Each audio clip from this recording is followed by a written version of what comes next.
Hi, I'm Miriam Lottner. I'm the CEO and co-founder of GanglySister.com. I'm thrilled today to be with Miriam Schwab, and I'll let her introduce herself. I'm Miriam Schwab, and I'm the CEO and founder of Illuminea. We're a WordPress development and online marketing agency located in Jerusalem.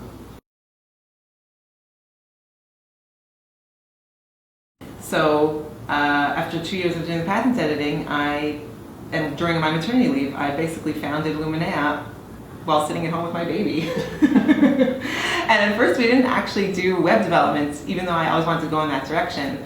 I started off just doing freelance marketing writing, but then, you know, when you start off, you have lots of free time, which is great for learning. So I started learning how to build websites, and I taught myself. And then I realized that websites need a content management system, so I did a lot of research into that, and I picked WordPress. Tell me something that changed about you as a person when you became an entrepreneur. I think that one of the best lessons for how to be a good person, strangely, is actually being in business. You learn a lot about communication, and a lot of those principles that are meant to be good for life are good for business. So I feel like being in business always challenges me and pushes me outside of my comfort zone very much. Sometimes I do know where to put the line down. Like I don't go too much outside of my comfort zone, but it's made me do things that I think I wouldn't have done before. It's given me more self-confidence. I speak a lot at events and I lecture, and I forced myself to do that. And when I started out, even if I was speaking to a group of 5 people, my voice would shake. And now I can speak to 200, 300 people, no problem. And I don't think I ever imagined that I could do that, or that I could go out and sell something. Well, everything I do, the entire business, I've been told all along the way that everything that I'm doing is crazy, very much. Like, for example, when I started learning WordPress and really taking that seriously, and I spent a lot of time building test sites and really getting to know it, people around me, at that point, let's say mostly family, were like, "You're crazy. Why are you spending so much time on that? Nobody's buying it, and what's the business opportunity there?" What is the worst advice that you've ever gotten? Oh my gosh, I've definitely gotten. Don't do Illuminea. Yeah. The worst advice. Oh, I've gotten so much bad advice.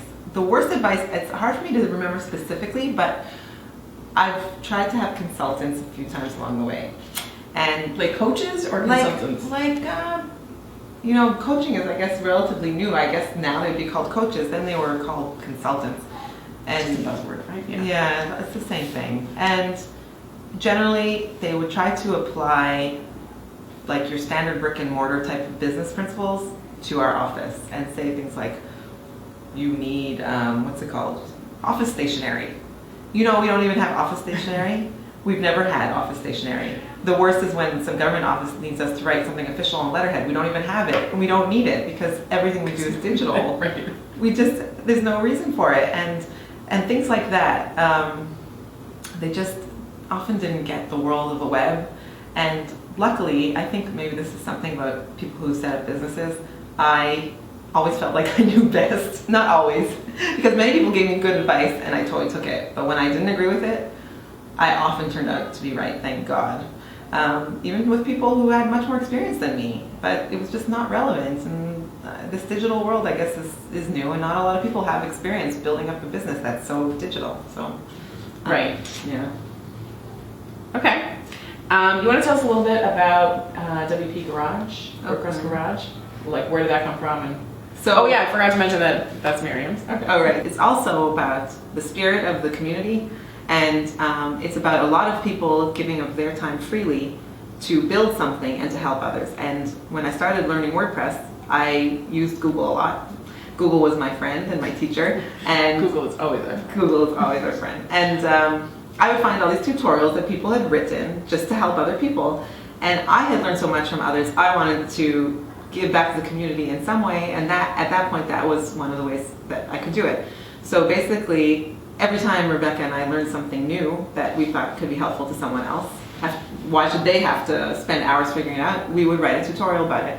So we have, I think, over 200 posts there. We've been writing it for, I don't even know, 6 years or something. And if you had to start another new business because I know you have so okay, that's like total fear. Okay, everyone see that. If for some reason you had an amazing opportunity to start another business, present business partner excluded, and you could pick one person, anyone in the whole world To work with?